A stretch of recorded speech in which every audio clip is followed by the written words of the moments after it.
Assalamu alaikum, dear students and viewers. How are you? Hope you are safe and sound by the grace of Almighty Allah. I am also fine, dear students. In my previous classes, I talked before you about the changing voice of different tenses and interrogative sentences. Today, I am going to discuss before you about the voice changing of imperative sentences. Students, আমি আজকে তোমাদের সামনে imperative সেন্টেন্সের voice পরিবর্তন নিয়ে আলোচনা করব। আশা করি ধারাবাহিক মূল্যায়ন পরীক্ষার পরে তোমরা আবার গভীর আগ্রহের সহিত আমাদের সাথে অনলাইন ক্লাসে সম্পৃক্ত হবা এবং আমাদের অনলাইনে তোমাদেরকে পাঠদানের জন্য যে সময়টুকু আমরা দিচ্ছি সেইটুকু সাফল্যমণ্ডিত করে তুলবা। শিক্ষার্থীরা, আমরা ইম্পারেটিভ সেন্টেন্সের ভয়েস পরিবর্তন আলোচনার পূর্বে আমাদেরকে জানতে হবে ইম্পারেটিভ সেন্টেন্স কী। শিক্ষার্থীরা, আশা করি তোমরা অনেকেই জানো, তারপরেও তোমাদের আমি আবার স্মরণ করিয়ে দিচ্ছি যে সকল সেন্টেন্স দ্বারা আদেশ, উপদেশ, অনুরোধ, নিষেধ, নির্দেশ, আদেশ, উপদেশ, অনুরোধ, নিষেধ, নির্দেশ প্রকাশ পায় তাদেরকে ইম্পারেটিভ সেন্টেন্স বলা হয়। শিক্ষার্থীরা, এই সংজ্ঞাটুকু না জানলেও আমাদের ভয়েস পরিবর্তনে আমাদের এই সংজ্ঞাটুকু জানা কোনো ভূমিকা রাখবে না। আমাদেরকে ইম্পারেটিভ সেন্টেন্স চিনতে হবে। যদি আমরা ইম্পারেটিভ সেন্টেন্স চিনতে পারি তাহলে আমরা ইম্পারেটিভ সেন্টেন্সের ভয়েস পরিবর্তনটাকে আয়ত্ত করতে সুবিধা হবে।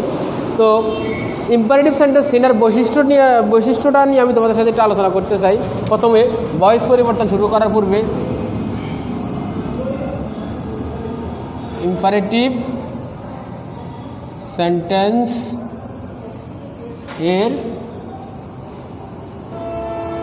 বৈশিষ্ট্য। শিক্ষার্থীরা, ইম্পারেটিভ সেন্টেন্সের বৈশিষ্ট্য, প্রথমে এটা মূল ভার্ব দিয়ে শুরু হয়। কি দিয়ে শুরু হয়? মূল ভার্ব দিয়ে শুরু হয়। তারপরে 2 নম্বর বৈশিষ্ট্য হচ্ছে ডু অথবা ডাজ দিয়েও শুরু হতে পারে। ডু অথবা ডাজ দিয়ে শুরু হয়। হ্যাঁ, এখন তোমরা আমাকে প্রশ্ন করতে পারো, স্যার ইন্টারোগেটিভ সেন্টেন্স তো ডু ডাজ দিয়ে শুরু হতে পারে। যদি ইন্টারোগেটিভ সেন্টেন্স হয় ডু ডাজ দিয়ে শুরু, সেক্ষেত্রে অবশ্যই শেষে প্রশ্নবোধক চিহ্ন থাকবে। কিন্তু যদি প্রশ্নবোধক চিহ্ন না থাকে কিন্তু সেন্টেন্স ডু ডাজ দিয়ে শুরু, তাহলে সেটা অবশ্যই কি ইম্পারেটিভ। তারপরে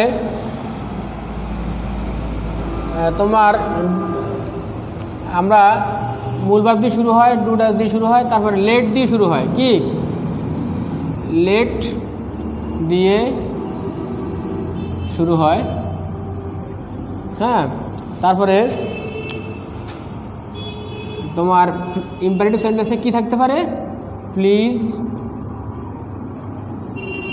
কাইন্ডলি থাকতে পারে। শিক্ষার্থীরা, আমি আরেকটু সহজ করে দিচ্ছি তোমাদেরকে। এখানে ডু দিয়ে শুরু হয়, এটা লিখলে হয়। ডাজটা আসলে রেফার করে না, ডু দিয়ে শুরু হয়। তাহলে ইম্পারেটিভ সেন্টেন্স চেনার বৈশিষ্ট্য কি? ইম্পারেটিভ সেন্টেন্স মূল ভার্ব দিয়ে শুরু হয়, তারপরে ডু দিয়ে শুরু হতে পারে, লেট দিয়ে শুরু হয়, আর ইম্পারেটিভ সেন্টেন্সে কি থাকে? প্লিজ এবং কাইন্ডলি থাকে। প্লিজ এবং কাইন্ডলি থাকে। কেমন? এখন আমরা ইম্পারেটিভের ভয়েস পরিবর্তনে চলে যাচ্ছি। হ্যাঁ, দেখো, আমি প্রথমে একটা সেন্টেন্স দেই। অ্যাক্টিভে একটা সেন্টেন্স লিখলাম, ডু দ্য সাম। শিক্ষার্থীরা দেখো, এখানে মূল ভার্ব দিয়ে শুরু হয়েছে, তাই এটা একটা কি ইম্পারেটিভ সেন্টেন্স। হ্যাঁ, এটাকে আমরা প্যাসিভে যদি রূপান্তর করি, হ্যাঁ, আমাদেরকে রুল লিখতে হবে।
শিক্ষার্থীরা তোমরা দেখো মূল ভার্ব দিয়ে শুরু হওয়া ইম্পারেটিভের মূল ভার্ব দিয়ে শুরু হওয়া ইম্পারেটিভের অ্যাক্টিভকে ফেসিভ করার সময় প্রথমে আমরা একটা লেট বসাবো। প্রথমে লেট বসে তারপরে দিছি কি অবজেক্ট হবে সাবজেক্ট, তারপরে দিছি কি মূল ভার্বের ফার্স্ট পার্টিসিপল, তারপরে আমাদের উত্তর শেষ সাবজেক্ট হবে অবজেক্ট হবে সাবজেক্ট, তারপরে একটা বি দিতে হবে বাড়তি।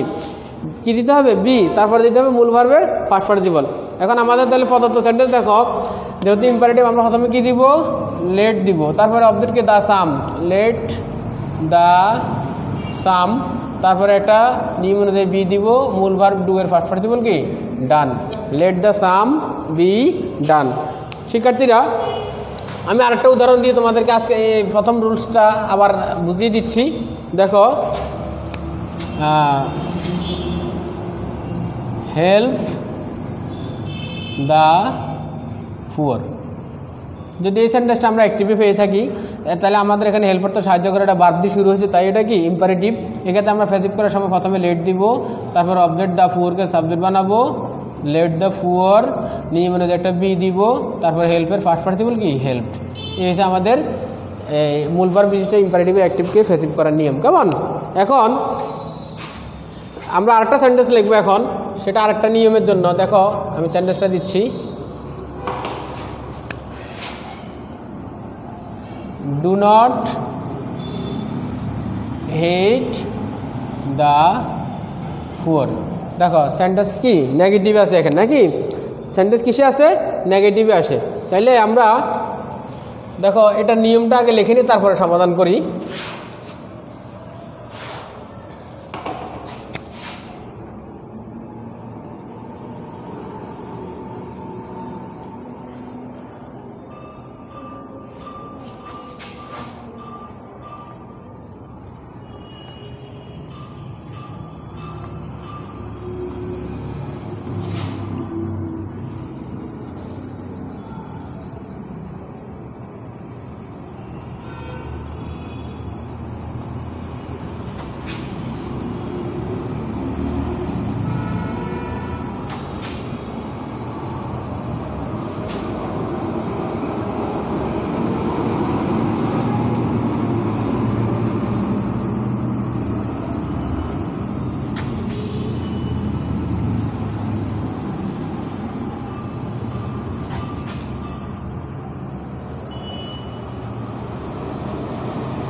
শিক্ষার্থীরা দেখো ইম্পারেটিভ সেন্টেন্সটি যদি কি হয়?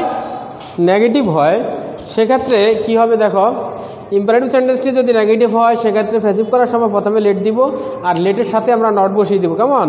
তারপরে অবজেক্ট হবে সাবজেক্ট, তারপরে বাড়তি বি দিব, তারপরে মূল ভার্বের ফার্স্ট পার্টিসিপল দিলেই আমরা সঠিক উত্তর পেয়ে যাব। কেমন? তাহলে আমরা উপরোল্লেখিত সেন্টেন্সটিকে ফেসিভে রূপান্তর করি। তাহলে আমরা প্রথমে দিব লেট, সেন্টেন্স যেহেতু নেগেটিভ তাই সেই লেটের সাথে নট নিয়ে আসলাম। কেমন? তারপর অবজেক্ট হবে সাবজেক্ট, তারপরে নিয়ম অনুযায়ী বি, তারপরে হেটের ফার্স্ট পার্টিসিপল হেটেড। হ্যাঁ, তাহলে ইম্পারেটিভ সেন্টেন্স নেগেটিভ হইলে আমরা নেগেটিভের নটটা লেটের সাথে নিয়ে আসবো। এই কথাটা মনে রাখলে আমরা এই নিয়মটাতে কোনো ভুল করবো না ইনশাল্লাহ। হ্যাঁ, তারপরে আসো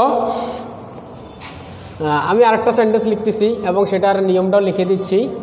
হ্যাঁ, দেখো যদি ইম্পারেটিভ সেন্টেন্স যদি লেট দিয়ে শুরু হয়, let me finish the work. হ্যাঁ, রুলটা হবে কি? লেট দিয়ে শুরু হওয়া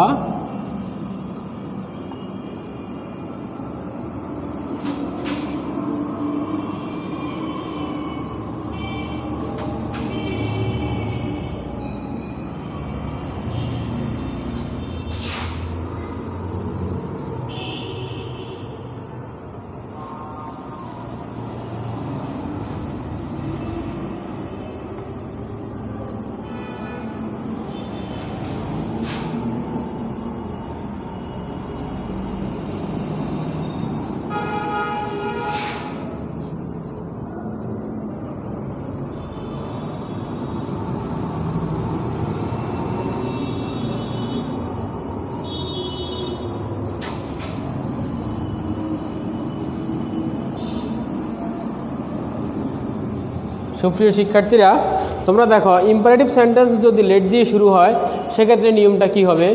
অ্যাক্টিভকে প্যাসিভ করার সময় প্রথমে লেট বসে। এখন তুমি লেট দিয়ে শুরু হলে সেন্টেন্স ইম্পারেটিভ, এটা আমরা জানি। এই ধরনের ক্ষেত্রে আমরা যাতে এটা মনে না করি যে একটা লেট ইম্পারেটিভ দিয়ে অ্যাক্টিভকে প্যাসিভ করার জন্য আরেকটা লেট সেন্টেন্সেরটা, সেটা করা যাবে না। হ্যাঁ, আমরা এই ক্ষেত্রে লেট দিয়ে শুরু হওয়া ইম্পারেটিভ অ্যাক্টিভকে প্যাসিভ করার ক্ষেত্রে একটাই লেট দিব, বাড়তি কোনো লেট লাগবে না। তারপরে অবজেক্টকে আমরা সাবজেক্ট করব, তারপরে বি দিব, তারপরে মূল ভার্বের ফার্স্ট পার্টিসিপল দিব, তারপরে সাবজেক্টের অবজেক্টিভ ফর্ম। এই কথাটা আমাকে লিখতে হয়েছে, কিন্তু আসলে দেখবা তোমরা কাজ করতে গেলে দেখবা সাবজেক্টের কিন্তু সাবজেক্টিভ ফর্মটা সেন্টেন্সে দেওয়া নাই, সেটার ব্যাখ্যাটাও আমি দিচ্ছি তোমাদেরকে। একটু খেয়াল করো, একটু খেয়াল করো তোমরা। তাহলে প্রথমত আমরা যেটা খেয়াল করবো সেটা হচ্ছে সেন্টেন্সটা যেহেতু লেট দিয়ে শুরু হয়েছে, তাহলে আমাদের প্যাসিভ করার সময় প্রথমে লেট বসবে। লেট একবারে দিতে হবে, বাড়তি কোনো লেট লাগবে না, এটা মনে রাখবা। তারপরে দ্য ওয়ার্ক অবজেক্টকে সাবজেক্ট করলাম, লেট দ্য ওয়ার্ক, তারপরে নিয়ম অনুযায়ী বি দিলাম। হ্যাঁ, এখানে একটু ভুল হয়েছে আমার, বি দিলাম, বি থ্রি এর পরে কিন্তু বাই আছে, কেমন? তারপরে একটু খেয়াল করো, let the work be be, তারপরে মূল ভার্ব ফিনিশ, ফিনিশের ফার্স্ট পার্টিসিপল ফিনিশ দিলাম, নিয়ম অনুযায়ী একটা বাই দিতে হবে। দেখো আমি বাই দিতে ভুলে গেছি, আমার খেয়াল হয়েছে পরে। হ্যাঁ, বাই দিব, তারপরে প্লাস কি সাবজেক্টের অবজেক্টিভ ফর্ম। এখন দেখো লেটের পরে কিন্তু অবজেক্টিভ ফর্মই দেওয়া আছে, কিন্তু আমি লিখলাম কি সাবজেক্টের অবজেক্টিভ ফর্ম। এটার একটা ব্যাখ্যা আমি তোমাদেরকে দিচ্ছি, মনে রাখার চেষ্টা করবা। লেট কখনো সাবজেক্টকে ফলো করে না, লেটের পরে সবসময়ই সব সাবজেক্টেরই অবজেক্টিভ ফর্ম দিতে হয়। লেট কখনো সাবজেক্টিভ ফর্মকে অ্যালাউ করে না, তাই লেটের পরে আমরা সবসময় অবজেক্টিভ ফর্মও দিব, কিন্তু ওই অবজেক্টকে আমরা সাবজেক্ট ধরে কাজ করতে হবে। মির সাবজেক্টিভ ফর্ম আমরা জানি আই, আই এর অবজেক্টিভ ফর্ম কি মি। তাহলে আমরা আসলে মূলত যেটা আছে সেটাই দিলাম, কিন্তু নিয়মে লিখতে হচ্ছে কি সাবজেক্টের অবজেক্টিভ ফর্ম। কারণ হচ্ছে কি লেট কখনো সাবজেক্টকে অ্যালাউ করে না, লেটের পরে সবসময় অবজেক্ট থাকবে। আমরা তাইলে আসলে মূলত অবজেক্টটা দিয়ে দিলেই হবে, কিন্তু আমাদেরকে তারপরেও লিখতে হবে সাবজেক্টের অবজেক্টিভ ফর্ম। কেমন শিক্ষার্থীরা? লেট দিয়ে শুরু হওয়া ইম্পারেটিভের অ্যাক্টিভকে প্যাসিভ করার নিয়মটা আমি আবার বলে দিচ্ছি। প্রথমে লেট দিব, এটার জন্য বাড়তি কোনো লেট লাগবে না। লেট দিয়ে শুরু হওয়া অ্যাক্টিভকে প্যাসিভ করার বেলায় একটা লেটে চলবে, বাড়তি কোনো লেট লাগবে না। তারপরে আমরা অবজেক্টকে সাবজেক্ট বানাবো, তারপরে বি দিব, তারপরে বি থ্রি দিব, তারপরে কি দিব? বাই দিব। বাইটা আমি ছোটো করে লিখছি, খেয়াল করো, এখানে আমি প্রথমে দিতে বলে গেছিলাম। তারপরে সাবজেক্টের অবজেক্টিভ ফর্ম কথাটাতে আমরা খেয়াল করে দেখবো যে লেট কখনো সাবজেক্টকে অ্যালাউ করেন, আসলে মূলত লেটের পরে যেটা আছে সেটাই বসবে। কারণ কি লেটের পরে সবসময় অবজেক্টিভ ফর্ম বসে, কিন্তু তারপর আমাকে নিয়ম রক্ষার্থে লিখতে হয়েছে সাবজেক্টের অবজেক্টিভ ফর্ম। কেমন? এবার এই নিয়মের উপর আমি আরেকটা উদাহরণ দিচ্ছি, তাহলে তোমরা আরেকটু ক্লিয়ার হবা। হ্যাঁ,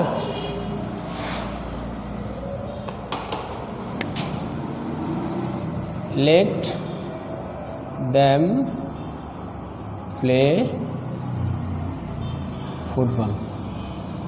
দেখো তাহলে আমাদের লেট দিয়ে শুরু হওয়া সেন্টেন্স, প্রথমে লেট দিলাম, তারপরে ফুটবল দিলাম, অবজেক্ট সাবজেক্ট করলাম, লেট ফুটবল, নিয়ম অনুযায়ী বি দিলাম, তারপর প্লের ফার্স্ট পার্টিসিপল প্লেট দিলাম, নিয়ম অনুযায়ী বাই দিলাম, তারপরে দ্যাম দিলাম।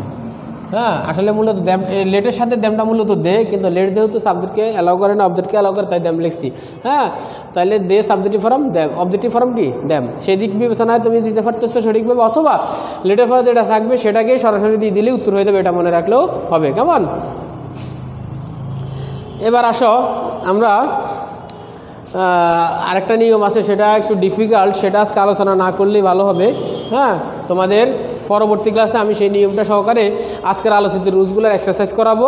আজকে আমাদের আলোচনা এই পর্যন্ত থাকবে। তোমরা ধারাবাহিক মূল্যায়ন পরীক্ষা যারা অংশগ্রহণ করেছো তাদেরকে সকলকে আন্তরিক সাধুবাদ, এবং তোমরা এর থেকে অন্তত এতটুকু অনুধাবন করতে পেরেছো যে প্রশ্নের ধরন কেমন হয়, তোমাদের সাবজেক্ট কী কী আছে। আর এই তোমরা সেই প্রয়োজনীয়তা থেকে তোমরা সকলেই আশা করি ইতিমধ্যে সকল বই কিনে ফেলছো। যদি কেউ কিনে না থাকো তাহলে অতি শীঘ্রই বই কিনে গভীরভাবে মনোযোগ দিয়ে পড়াশোনা করো।